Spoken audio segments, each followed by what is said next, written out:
Hey, what's up everybody? I'm here in my Let's Play world and I've got 10 tips for those of you that are working on some farming villages like I am, just to help you with your detail. So here they are. Number 1, if you're using hay roofs, you can give it a real organic looking style by using this sort of spammy method here. You can see how I've done it. There's really no rhyme or reason to how I did it. The only tip that I can really give you is I try to make sure that the blocks from one row don't match the blocks from another row. In comparison, you can see a few houses over here that I'm working on that don't have this done to them. They just look a little too neat and clean for thatch roofs for my taste. And you can see from down here where you're normally going to be walking, they look pretty good from down here, in my opinion. Number 2, if you have long fields of wheat like this, you can really break them up by adding walls at all the changes in elevation. Here's just an example. I use all stone, and I'll randomize blocks between cobble, smooth stone, stone bricks, and then I'll throw in some half slabs and some walls. It gives it a nice worn and man-made, not so professional look. And these are farmers, they probably didn't have contractors, so that's my thought process going into it. They're going to be kind of messy walls. Something to keep in mind when you do these, if you have something on the other side of the wall, I like to break it up with bushes and maybe even some fences like this, because otherwise it just seems a little out of place. It's kind of like you're adding a wall on the other side of the wall to break it up and add some depth. And I even like to use these in places outside of the wheat fields in my town whenever there's elevation changes, just to kind of break things up. Number 3 is these wheelbarrows. Now this isn't my original design. I don't remember where I saw it first, but it is something that I really enjoy. If you're playing before the boats got redesigned, then it works even more because they don't have these silly paddles in them. So it looks kind of silly now in 1.9 and later on. The way that you make it is by having a half slab on the bottom, and then these trapdoors on the sides with a boat in the middle, and then a gate for handles. Now I may be wrong on this, but I believe that you couldn't set trapdoors like this prior to 1.9, so maybe it didn't work before the rework of the boats. I may be wrong there though. Number 4, if you have a large wood surface such as these docks, mix it up with dirt and gravel and darker sorts of wood. It gives it a dirty, grungy look. This is a farm, it's not a clean place. People have mud on their boots and they're walking around and they're tracking mud everywhere. There's mud between the boards of the wood. Change it up, just randomize it, add some grass on the coarse dirt. Something that I like to do when I do this is I concentrate the dirt, the gravel, the darker wood in places that I think would be pathways for people walking. So somebody coming down here might go to the dock here. So that's why it's most concentrated there.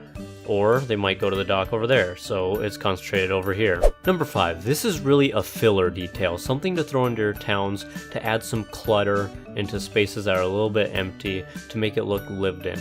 I like to put hay into small spaces. Down here under this stairwell, I just threw in some hay blocks.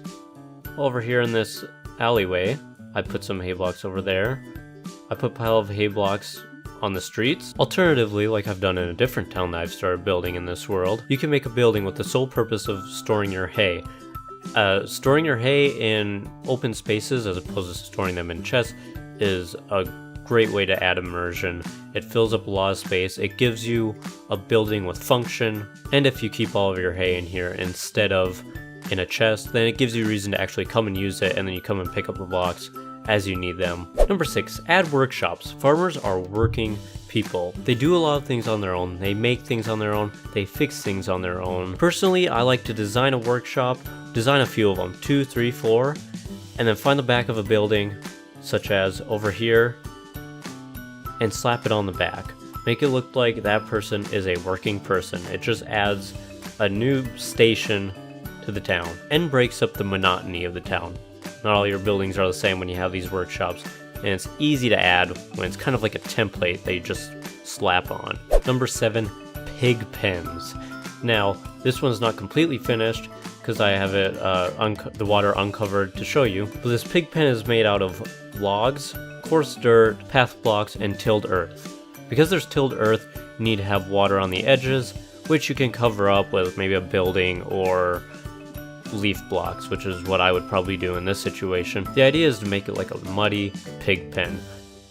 When you think of pigs, I don't think of them being in a pasture full of grass. This is just something, again, it's a point of interest. Number 8, make your alleyways organic.